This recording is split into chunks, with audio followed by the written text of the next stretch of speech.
Eric Thope covering. I'm Stephen Ben-Nun. You're watching Israeli News Live. Very in-depth broadcast this evening, and of course trouble plaguing the entire planet once again, especially in light of North Korea's threat that they are saying to take literally. North Korea is planning a nuclear test over the Pacific Ocean.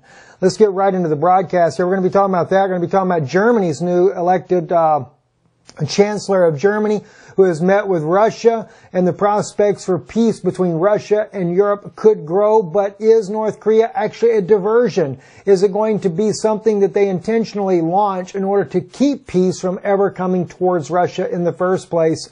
Also looking at possibly yet another biblical prophecy being on the verge of being fulfilled with China's trade route going towards the west. The eastern trade routes once again being set up. Of course, they did it to London. Now talks between Syria. So we're going to be looking at Revelation chapter 16, the prophecy there, the way made ready for the kings of the east to come on forward there. Let's get right into the news, though, starting here with Sputnik. North Korea diplomat says to take nuclear bomb test threat literally. That is, as Kim Jong-un prepares for that nuclear bomb test. And of course, they're showing this launch pad there inside of the country being prepared on Sputnik News' website. But I have wondered if Pyongyang isn't planning on doing that nuclear test from a submarine itself. And it's not just that concerns me, but it's the target itself. RT News reported today U.S. sends 2 more aircraft carriers to the Pacific ahead of Trump's East Asia trip there. 2 more aircraft carriers in the sea there. Well, what does that do? That gives Kim Jong-un a target, especially if he's going to detonate a nuke over the Pacific Ocean. And there are some who are saying that President Trump will no doubt call for an immediate strike on North Korea before Kim Jong-un can actually launch this next strike, especially along the lines that Kim Jong-un's own members of his government are saying to take the test seriously, or literally in this case here. Business Insider reporting here, a senior North Korean official reportedly repeated the country's threat to conduct the strongest hydrogen bomb test over the Pacific Ocean. Official likely meant launching a nuclear missile and having it detonate over the ocean, which could kill many and would likely pollute the environment for generations. Then we can jump over to Reuters here. If Reuters happens to pop up for us here. But anyway, Reuters also weighing in on this issue, saying that it would be an atmospheric nuclear test threat, literally, according to what Reuters is stating on the issue there. Certainly an EMP attack, the dreaded EMP attack that the U.S. does fear the most.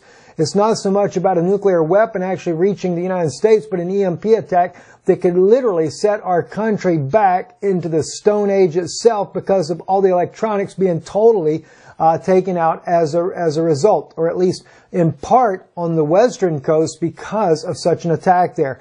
Now, that would then make the U.S. more vulnerable to outside forces invading the country. Whether or not anyone is actually ready to do that or not is still yet another question. But as far as Kim Jong-un trying to make his point that he is not just going to be bullied around by President Trump, well, I think he's trying to make his point very clear. But at the same time, President Trump not playing games, not mincing words either, that he is definitely going to go at it. As it's brought out here on MSNBC, their own title on their page here, U.S. diplomat, current U.S. message to North Korea is surrender without a fight or surrender with a fight. One way or the other. The United States definitely appears to be ready to launch that preemptive strike. And it's exactly in accordance to the prophecy in the book of Daniel chapter 11 verse 44. But tidings out of the east and out of the north shall affrighten him. That tidings could be from China and North Korea combined together, and of course Russia. And he shall go forth with great fury to destroy and utterly to make away many. That's the king of the north, and that is not Donald Trump. I don't believe that's President Trump, not one single bit.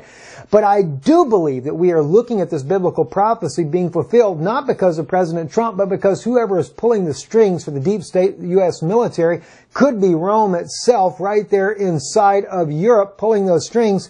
And when I say that, there's some things I think that are beginning to unsettle Rome, especially if you remember the very Pope of Rome himself condemned the relationship that Donald Trump was trying to have with President Putin. And now what do we have here? We have the new Vice Chancellor of Germany, Mr. Walter Steinmeier, who is met today with President Putin after being elected. Not only that, the trading between Russia and Germany is now back on the rise. Sanctions or no sanctions, Steinmeier wasting no time to get trade relations working together with President Putin. Now, I say that there's something going on even with that issue there. Rome is not going to sit back and allow that to happen. And maybe this is why we're beginning to see sudden surges with migrant issues all over again. When I say migrant issues, what I'm talking about is like in the article here on express.co.uk. This is where the migrants in Spain, let me just look real quick because I have two different ones that I was looking at here.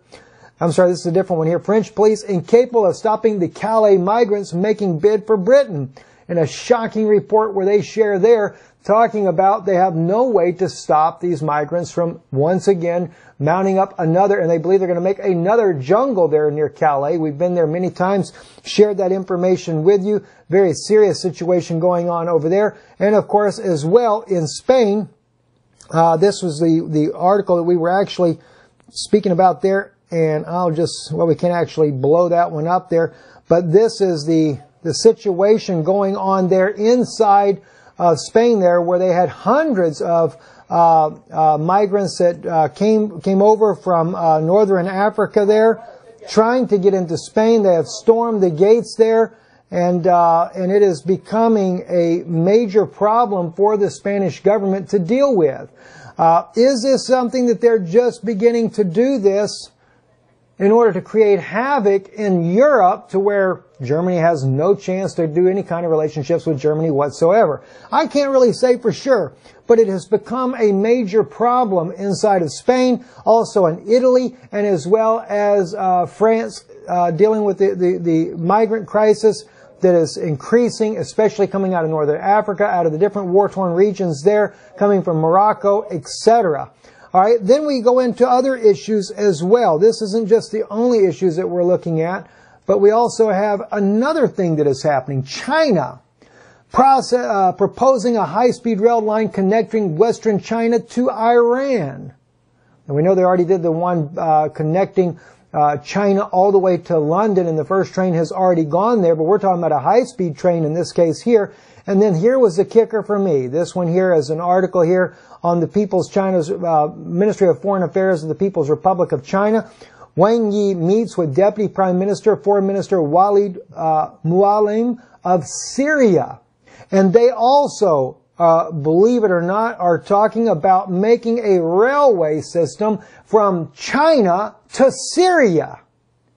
Now, if that doesn't make you begin to wonder, what about the scripture here in the book of Revelation, chapter 16? The sixth angel poured out his vial upon the great river Euphrates, and the water thereof was dried up, that the way of the kings of the east might be prepared.